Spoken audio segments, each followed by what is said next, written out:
বোন, তোমাদের কিছু বাস্তব কথা বলি। পুকুরের পানি সবাই ব্যবহার করে, কিন্তু কেউ খায় না। আলু সবার সাথে মিশে, কিন্তু সবাই খেতে পছন্দ করে না। মিষ্টির দোকানে এমনি মাছি বেশি থাকে, ওইটা দোকানদারের অ্যাটিটিউড না। খোসা সহ একটা কলার দাম 5 টাকা। ঠিক ওই কলার যখন খোসা ফেলে দিবে, তখন ফ্রি দিলেও কেউ নিবে না। তখন এটা মশা মাছির খাবার হবে। তোমাকে এটাই বলতে চাই, তোমার দেহকে এমন করো না যে সবাই পুকুরের পানির মতো ব্যবহার করে। তোমার মনকে আলুর মতো করো না, যে সবাই মিশবে বাট সবাই পছন্দ করে না। তুমি তোমার মনকে মিষ্টির দোকান বানাইও না, যেখানে মশা মাছির মতো সবাই ঢুকবে, ক্ষুধা মিটিয়ে চলে যাবে।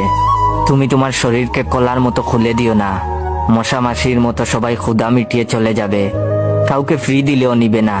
তুমি আজ যাদের সাথে কথা বলে মজা নিচ্ছ বা